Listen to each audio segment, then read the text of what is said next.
Hi everyone, Sajid Amit here and welcome to my review where I take you through my ranking of the top 10 IEMs of 2023. Guys, these rankings tend to be very diabolical because a lot of you will get upset that I might not have ranked one IEM that you like as high as it should be in your opinion, or I might have altogether left out an IEM that you think is better than any of the top 10 that I mention here. So take what follows as one person's subjective opinion, of course. And also keep in mind that I'm someone who likes rock and metal. I like a balance of sub bass and mid bass. I don't like too much pinna gain. I like a bit of air frequencies. I like treble, but I'm not, insensitive to brightness. I can find certain IEMs too bright for my liking. I like tip rolling, source rolling, everything rolling. I do think some IEMs are more sensitive to the chain that's feeding them. So I'll keep all that in mind. And I've listened to a whole variety of stuff, so keep that in mind as well. Okay. The number one IEM on this list, the best IEM of 2023, is none other than the Jewel from Aroma Audio. Coming in at $5,200, the Jewel, I think, is still the best IEM on the planet because it is unique in the fact that I think it has no flaws. It is an IEM that marries technicality and extreme technicality, like the way it parses through music and gives you lifelike imaging, like in songs where there's a bit of vocal harmonics going on, like a lot of Alice in Chains songs with Lane Staley and Jerry Cantrell singing in unison, and they often sound similar is what a lot of people say, but the way the Jewel parses through the vocalists and creates separation and air around them is just the stuff of legends. I mean, there are people who complain that the Jewel lacks a bit of bass impact. There are people who complain that the Jewel can be boring. And I get all that, especially if you're used to more exciting IEMs. However, you can cable roll and tip roll this. And particularly with tips, the stock tips are somewhat underrated. They come with these Chinese, very generic tips. These stock tips, however, have the effect of making the bass more weighty. And if you spend more money on tips, especially if you get this Baroque tips from Elatech, you get more mid-bass punch. That's a fact. And you can even use the Pentacon Courier brass tips, which will make the Jewel more dynamic and give it more incisiveness in the 4 to 7 kilohertz, which it can lack a little bit, and also give it a little more mid-bass, so it just sound like a more dynamic affair. Again, the Pentacon brass tips are a must with the Jewel. If you're trying to wake this up, although I'm not saying it's a sleepy sounding IEM, it can be ever so slightly laid back, which I don't think is in any way a meaningful weakness of this IEM. I still think this is one of the most perfect IEMs on the planet, and it's one IEM that reminds me of the Hyphaman's Vara. Okay, so that's my number one. My number two is an IEM that some people might find divisive. I don't. I think this is just one of those IEMs that can be, the IEM that you buy and just retire from the hobby. It's just a crazy good IEM. It's the Camfire Audio Trifecta. The Trifecta, the triple attack Trifecta with 3 dynamic drivers, each of them 10 mm, moving in unison, almost recreating the effect of a single dynamic driver. A massive one that pushes through massive amounts of air, almost an open back headphone like, and you feel the bass. It's not just a bass that you hear, you feel the Trifecta bass. The Trifecta is, to my mind, the best IEM on the planet for bass. The bass is tactile, it's textured, it's got a balance between mid bass and sub bass. The notes have massive note weight.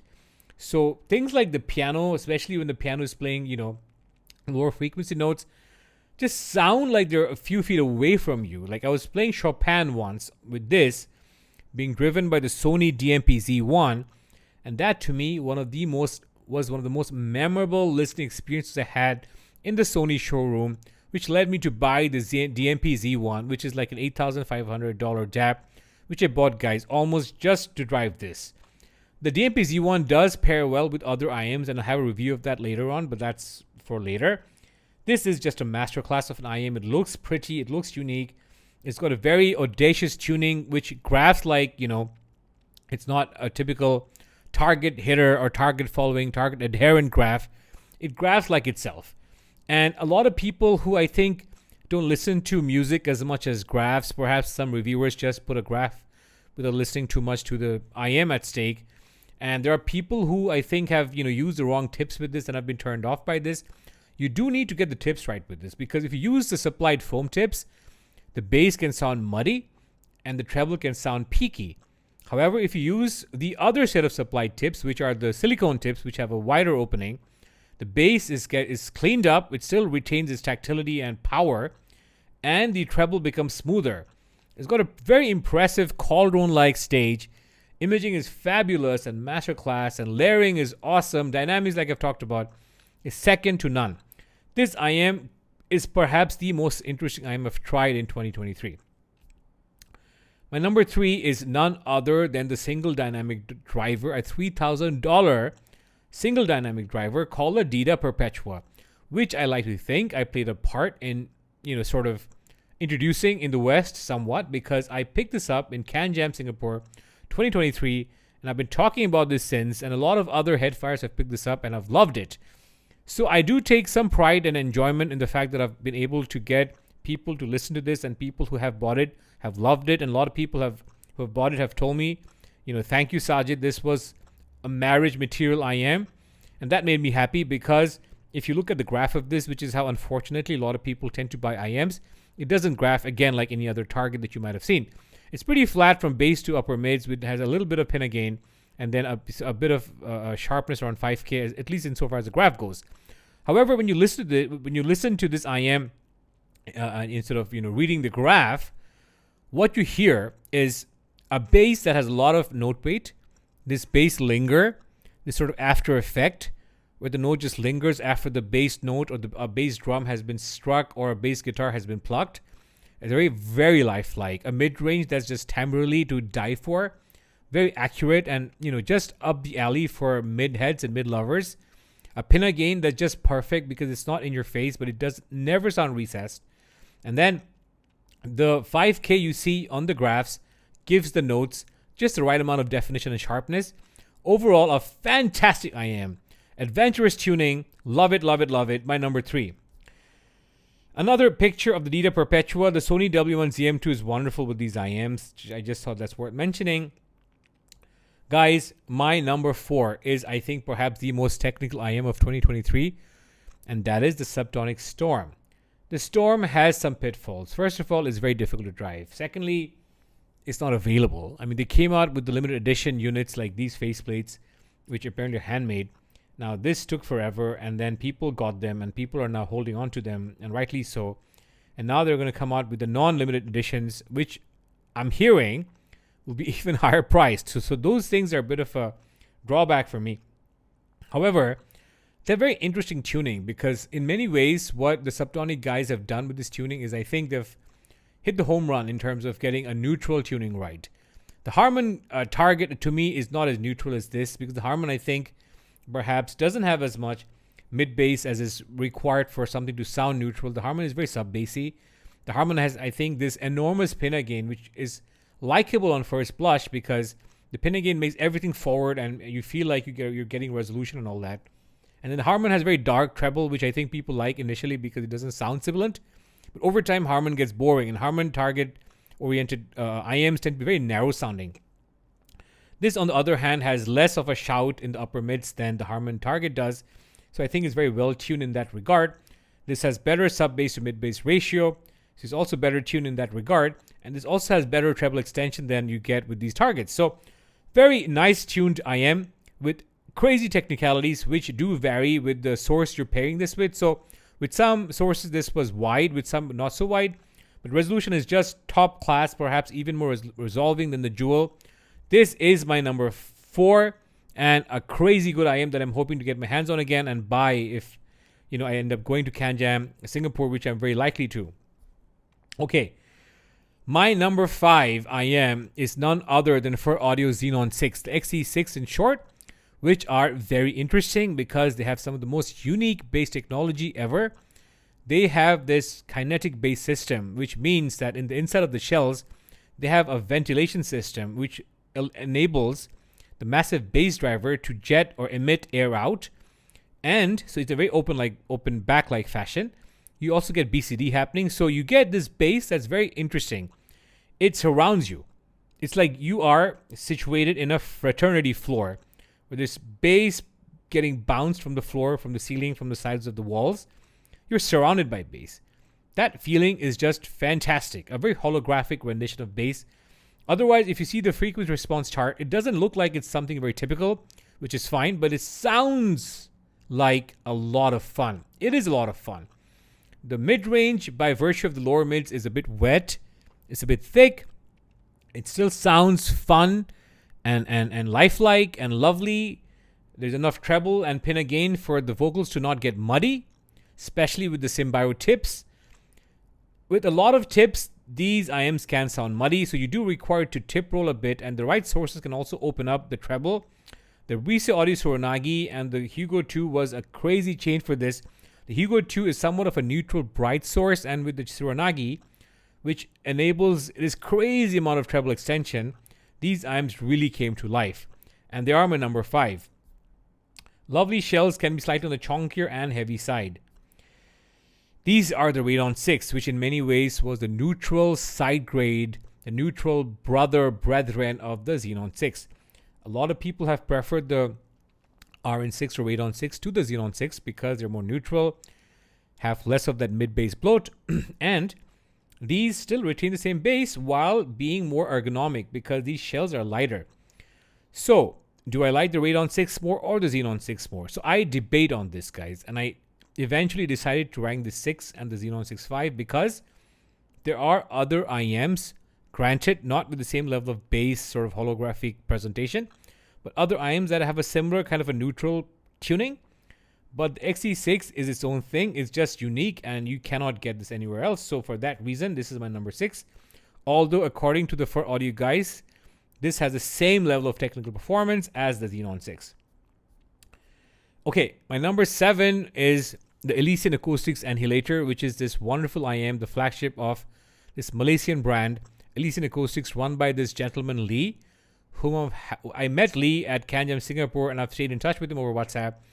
And so he came out with the 2023 version after 2021, which had better aesthetics and a slightly smoother treble, because in the 2021 version, some people complained that the treble was bright. With the wrong sources, the 2021 version was bright. The 2023 is smoother, which also, according to Lee, has the effect of making the bass sound a little more present, because despite graphing like it has a bass shelf, the Elisan Acoustics Annihilator doesn't have the most tactile bass impact. In fact, the bass driver quality leaves a bit to be desired, and a lot of other senior, experienced, seasoned audiophiles, especially on the water cooler thread, share my opinion, have passed on the feedback to Lee, so much so that Lee is now coming out with another flagship next year in 2024. And I had the good fortune of listening to this prototype of the flagship in CanJam Singapore, and it definitely had much better bass. From what I understand, he developed the bass driver in-house. So that's for the forthcoming flagship. But for this flagship, the current flagship, the Annihilator 2023, the bass driver, while being very decent, is not at the same level as the mid-range and treble in terms of performance, in resolution, texture, and all that. Other thing worth mentioning is that this has enormous soundstage, works really well with jazz, classical, and orchestra, sounds lifelike. String instruments sound very, very real. In many ways, some people liken this to the RAL Requisite SR1A for being a treble lover's delight. This is the stock cable, by the way, which is an aesthetic match. It's a liquid links cable with Pentagon connection. Overall, very nicely presented set, and I rate this highly. My number 8 is the Multiverse Mentor from Unique Melody. Unique Melody has since then come out with an $8,000 IEM called the Amber Pearl, which a lot of you have listened to, which is supposed to be a better version of the Multiverse Mentor, but I've not heard the Amber Pearl, so I cannot comment on this, guys. So I apologize if the Amber Pearl is in your top 10 and is not in this top 10. That's one IEM that I'm yet to listen to. Other IEM that I've not listened to that are recent releases are the VE6, VX, the Vision Ears X or 10 that I'm still waiting to get my hands on, the VE Aura, and of course, like I said, the AP, the Unique Melody Amber Pearl. Insofar as what I've heard, this is my number 8. This is a wonderfully tuned IEM with a little bit of mid-bass energy, sufficient pinna gain, and treble extension. The note weight here sounds lifelike. It sounds very real, which gives you the effect of having very fleshed out images in front of you.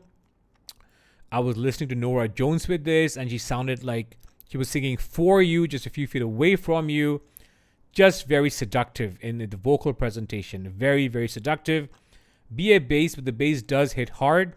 If you nitpick, you will find this ever so slight BA timbre. But just like the Subtonic Storm and the Multiverse Mentor, these two IEMs are wonderful for BA bass. Overall, solid performer. A lot of people liken this to the Jewel and Traley in terms of performance. This, however, is my number 8. My number 9 will be something that a lot of you will have either tried or have at least been acquainted with from the sheer fame that it just sort of like, was born into when it hit Head-Fi, because this was perhaps the first $6,000 IEM. So it's viral level pricing, and people, when it came out, were just buying stuff, rather selling stuff to buy this. So there was a huge beeline to get this, and then people bought this, and people then tried it out. Then there was a lot of secondhand sales. A lot of people bought it again, and then now I feel like people are still getting into this, because if you see rankings and polls run on water cooler, the Head-Fi thread, what's interesting is that the Traley still makes it to the top 3, top 4, top 5. So this has had tremendous staying power, which is interesting because for me, this is a number 9 IEM, not a number 1, 2, or 3, but I disclaimered I'm a bit of a bass head. The BA bass here is more BA and more plasticky than on the Multiverse Mentor and then on the Subtonic Storm. And you need a lot of tweaking with this, the right cable. You need the right, a lot of people like the Q-on cable. You need the right tips, the right source to make it more dynamic. I mean, I do like this with kind daps more than others, because then I feel like you get more incisiveness, because this does, to my mind, seriously lack incisiveness in the lower treble between 4 and 7 kilohertz. And despite having a bass shelf, it doesn't sound very punchy or tactile for me. But it is a mid-lover's dream. Vocals are just beautiful, and just by taking the spotlight away from the bass and the treble, you get to zero in on the vocals, and the vocals here are just magnetic. Very deep soundstage and wide, and imaging is fantastic, and this is my number 9. My number 10 is a bit controversial because this is an IEM that is you might not have come across. Most of you have not. I do plan to drop a review of this because this is just fantastic.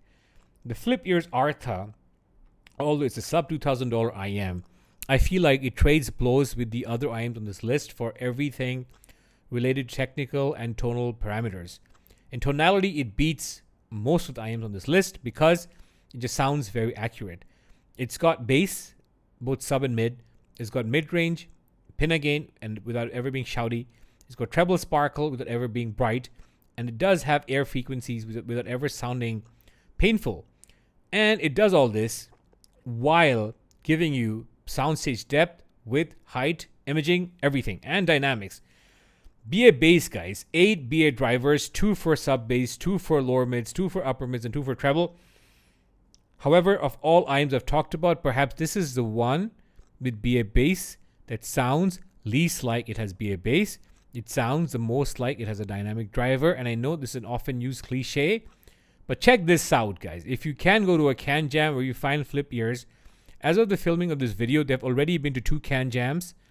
Check them out. If you see their booth, check out the Flip Ears ARA.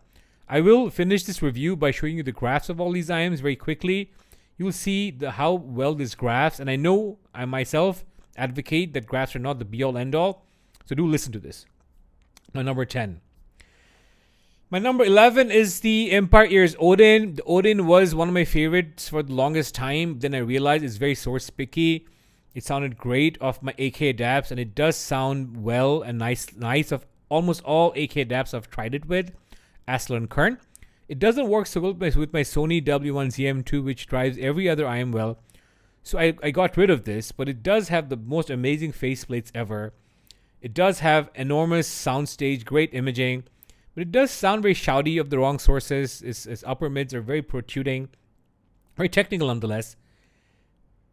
And my number 12 would be the 6-4 Audio Forte Blanche, which are, to my mind, the best 6-4 Audio IEMs. Great sub bass, a bit wonky or otherwise, but very, very pleasurable. I do want to spend more time with this. IEM that I've not talked about that are very well liked include the 6-4 Audio U12T, which I've never liked. And I mean, I've never understood the hype with these. I bought them and I sold them off, and I bought them again and I sold them off. They sound very tepid, timid. uninteresting. The edges of notes are soft. This is super boring to me. The bass impact is wanting. The treble is sweet though. The treble is sweet. But overall, guys, I mean, the U12T, I feel like a lot of viewers got into a herd mentality. So one person recommended it, and his friends and others were also recommending it, and then it became, fashionable to talk about this. But I don't think this is as great. A lot of other people on the Head 5 water cooler thread, I think, agree with me. The Z1R is a legend, of course, but I don't think it holds its own against these ones that I've talked about. I mean, I loved it for a long time. I've bought and sold this a few times, but overall, it doesn't have the greatest fit, and the slightest amount of lack of fit can, make the treble very sibilant. The mid-range is decidedly dry sounding, and the sub bass is very sub bassy. Doesn't have enough mid bass. Overall, it's flawed, I think, right? But it's wonderful for when it came out. A lot of people love this for its price point. The i900, some people think it's flagship class. It's not. It's a very comfortable IM. It's a very interesting V-shaped tuning, but it doesn't match up to the others in terms of technical performance. So that's why I've not covered this in my ranking. Some graphs for you. This is the Aroma Audio Jewel, guys.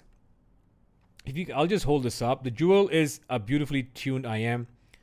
Very smooth tuning from sub bass all the way to upper mids. Some lack of energy around the 5 kilohertz range, but also has air frequency. So this to me is wonderfully tuned IM. This has a comparison of the Aroma Audio Jewel in this green color, the Xenon 6 in red, the For Audio Radon 6 in blue, and the Trifecta in this light green.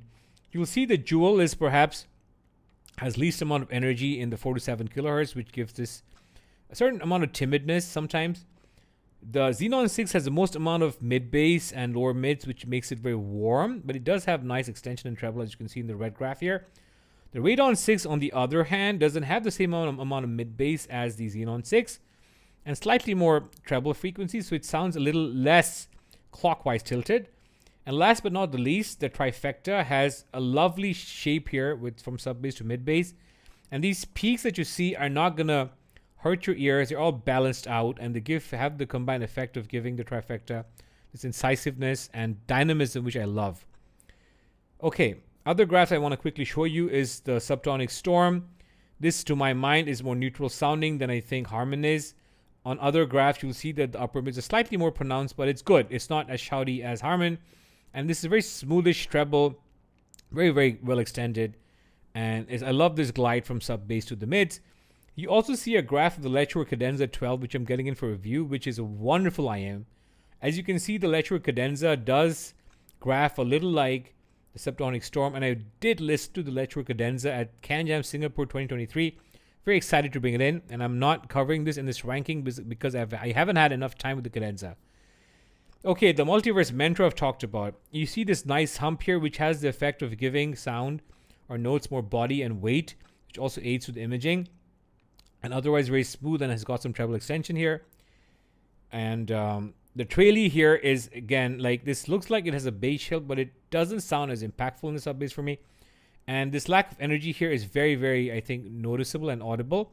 So it sounds a bit timid in the lower treble, and then air frequencies, I think, are not very present for me. The Arta, which I've been raving about, the stock tuning is this green line that you see over here. So you get a fair amount of pinna gain, you get some treble energy, and upper treble is very polite. So it's got two tuning switches. If you have the first one switched on and second off, so it shows one as on and two as off, you get more of a bass shelf and you get a more powerful, impactful bass. You have different permutations and combinations you can use with the tuning switches to tune the Arta to your liking. So that's it, guys. That's my review. That's my top 10. I hope this review was useful, guys. Again, I have not covered everything. I haven't covered the Oriola's Monaca, which is supposed to be a 4 dynamic driver IM. I've not covered the 6-4 Audio Volor, which I've not heard yet. I haven't heard the Monaca or the Volor.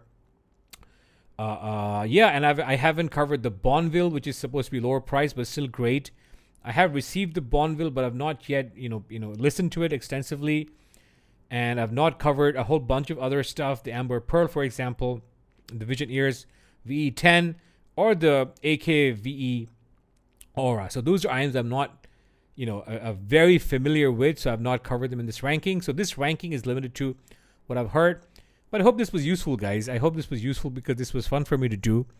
If you like my work, give my video a like and follow my channel if you would like to. And thank you for watching, guys. And I hope to see you in my next one. Bye-bye.